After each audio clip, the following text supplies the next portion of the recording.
Hello.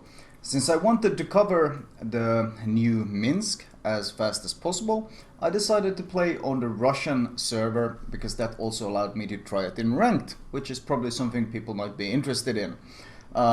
This is, I think, the 10 to 15 bracket on Russian ranked, and as you can see, I do not have concealment expert. I only have the upgraded hull. I'm lacking the increased range and the upgraded torpedoes.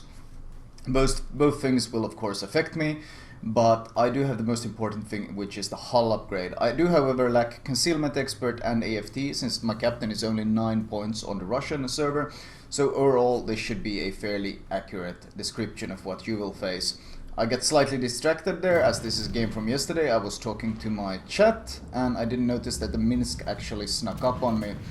However, I have in this case the advantage, since I'm the one sailing away, as I've always mentioned. In gunfights between DDs, if you're the one sailing away, you always have the advantage in the fight, because it's much harder to shoot a target fleeing than it is to shoot the target chasing you. Now I bait him in, I take my time. I want to bait him close to make sure he pushes into the cap. As soon as he pushes into the cap, I pop my smoke, because now of course my teammates will be able to spot him, which will give me a significant vision advantage, since he can't see me but I can see him. And well, my teammates are also joining in on the fun, so this Minsk kinda got outplayed here, but then again he was playing too aggressively, pushing in where he shouldn't have. So the Minsk lost a lot of HP, and I'm gonna drop my torps to make sure he has to either push out of the smoke, either into the cap where we can see him, or flee out, reverse out of the cap, either one, or possibly kill him if he's dumb enough to actually sit back in it, which is a possibility. No, you see that I'm capping again, he's left the cap, so he fled. That was probably the smartest decision he could make. The Minsk though, let me talk about it while I hammer this Gneisenau here. It is very much like the Leningrad. In fact, if you have captain trainers or premium captains on, for example, the Gremyashi or on the Leningrad, these captains will work exceptionally well on the Minsk, because it is a sister ship of the Leningrad. Now, it lacks some of the nice features that the Leningrad has. Most importantly, it doesn't have the nice 8 km torps. In fact, it only has 4 km torps, which means it will never be as competitive as the Leningrad is in my book, but it is significantly better than the Kiev. Significantly better. It lacks the awesome turret placement of the Kiev, but in return it has much more HP. In fact, you can see with survivability expert, which I am running, you have almost 18k HP, which is much more than the Kiev can get. And overall the guns are strong, deal good damage. The AP can punch through, well, a lot of things. It's very much Stalinium, you can citadel ships.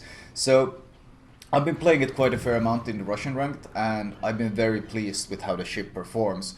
The rudder shift on it is actually very good enough that I can get away with you running propulsion modification instead of running steering gears, which is of course always nice.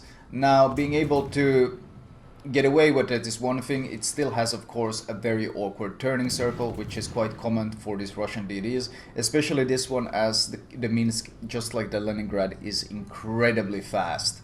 The Gneisenau is going to push around, gotta make sure I can secure him, eat some damage from the Pensacola.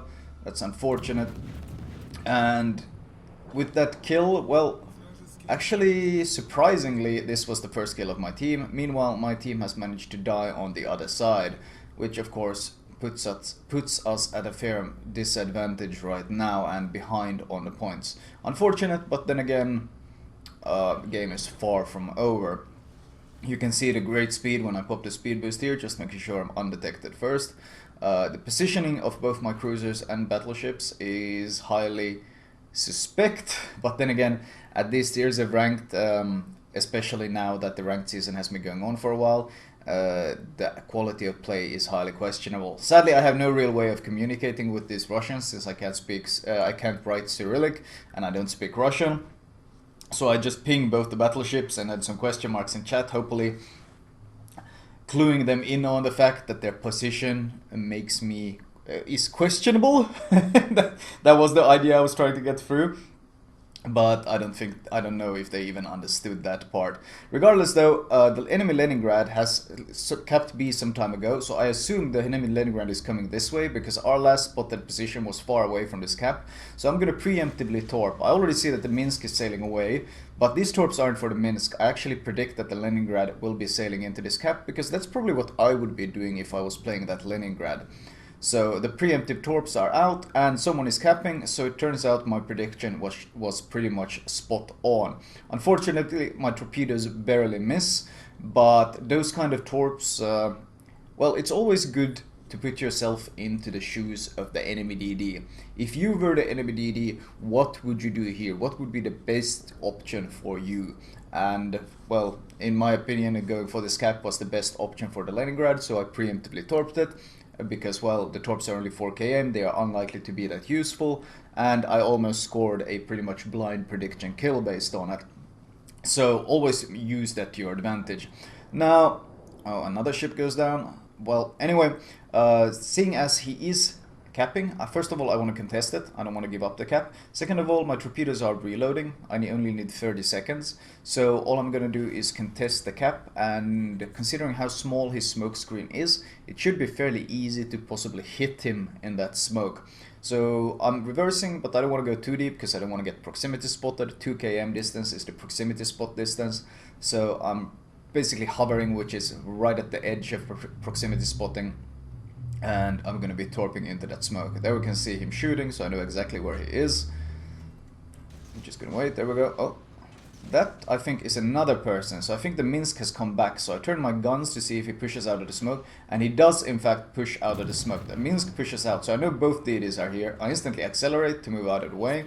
My torpedoes kill the Leningrad, who was sitting in the smoke. And my gunpowder takes down the Minsk that I was fighting earlier, and who I baited into the cap earlier.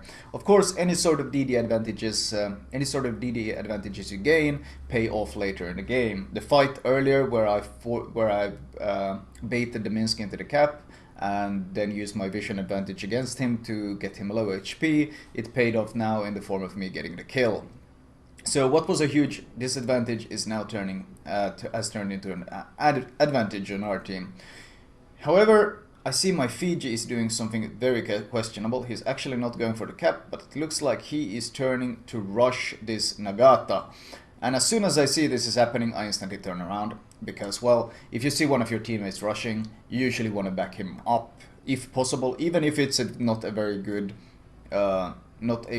rush like this one is. I think it's pretty stupid to rush a Nagata that's full HP and pretty much waiting for you. I think that's pretty much suicide.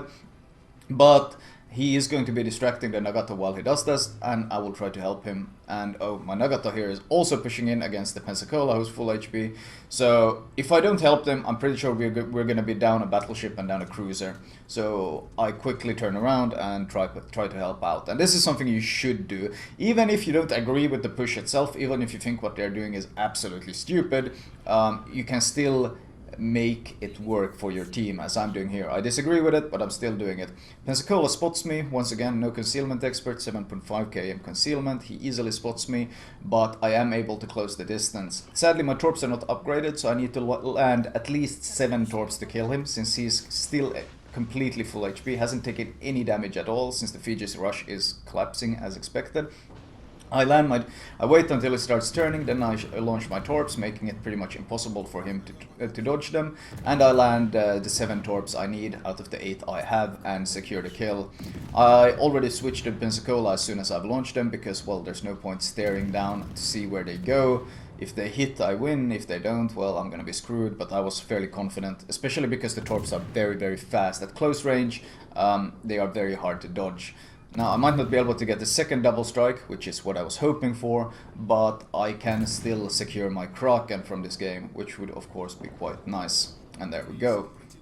So, this game featured... The Minsk itself is a better Kiev, I would say. I rate it much higher than the Kiev for ranked, simply because of the HP pool and the concealment is so much better. And both of those things are such important things in ranked, being able to contest enemy DDs, being able to fight them without being spotted from miles away, dealing with flankers, being able to push in and help your team undetected, these kinds of things. It still has weaknesses that the Russian DDs have, which is the shitty smoke, which is very important in ranked. Having good smokes on your team is highly valuable, but it is significantly better than the Kiev for ranked, that I will say. The Kiev I rank at the very bottom, but the Minsk is quite competitive. Especially when you go concealment expert for ranked, you can get the concealment down to 6.8, which is definitively not the end of the world. Anyway, game ends, I get my Kraken, 208k damage, a bunch of missions that are going on in Russia that I get done at the same time. Base XP wise, 2.2k, not the most amazing base XP considering it was a Kraken game, but still I will most happily take it. I think I was ranked, yeah, this was the 10 to 15 bracket. And damage wise, well, a lot of torpedo damage of course on the Nagata, and I think one torpedo on the enemy Leningrad, but other than that, most of the everything else is from the guns of course. Quite a short game. Anyway, let's move on to my recommended build for this ship and some discussion about which build paths to take. Alright, starting off, this is done a bit later. I have all the upgrades now, but my upgrade path is the same I used while leveling this, which is of course get the hull upgrade first. It gives you maneuverability and survivability, two extremely important things. The other stats that you're seeing there is, and of course some AA, the other stats you're seeing is just because of camo and such. Next get the range, the 11.1 km range isn't that good, and finally get the torpedo upgrade. It doesn't look like much, but 3k on top of 15k is a 20% damage increase, and this would have made it much easier for me to deal with the Nagato, or well, significantly less risky to deal with the Nagato, since I needed to make sure I landed pinpoint perfect torps. Consumable wise, premium repair, premium smoke, if you can afford it, premium engine boost. Upgrade wise, main armaments mod 1, and here main battery mod 2. The Minsk suffers from the same issue that Gremy, Gnevny, Leningrad, blah blah blah. The turret traverse is absolutely horrendous. So if you don't have a captain with expert marksman, meaning a fairly high tier captain who can afford getting it on top of everything else, then get main battery mod 2. It's a good fix for not having it. Engine mod, and finally of course, as I mentioned, propulsion mod, because the rudder shift is 3.7 seconds without even running the rudder shift mod, which I think is quite enough for this ship. Captain perks wise, I have respect since this game, and I'm running preventive maintenance, last stand, survivability expert, and since I got a 10-point captain finally, not a 9-point as in the commentary, I have spec'd into concealment expert. Note, concealment expert is exclusively because I intend to be leveling the ship a lot in ranked. If I was intending to play random battles, I would absolutely be using AFT, because well, a gunboat benefits so much from AFT, especially Russian gunboats, and the ones that come after like the Kiev greatly benefit from it. But for ranked, of course, concealment is significantly more valuable than range pretty much every single time. So obviously for ranked I will go for the concealment spec. What spec you go after this, or which ship you advance to, of course defies your spec. If you go Kiev and the gunboat line, then aiming for my Khabarovsk build is probably a good idea, whereas picking AFT is a fantastic choice. If you plan on going for the Ognavoy and fleet leader role, then we can start talking about more hybrid roles, maybe some torpedo boosting, maybe some AA bonuses in preparation for the Grozovoy. I mean, there are plenty of options. But if you go for a pure gunboat role, then AFT in the future is something you will want. You might even want AFT if you go for the Udaloy and such, since they also benefit greatly. But that's something I will of course be covering in the future. This was merely my commentary on the Minsk. I hope you guys enjoyed it.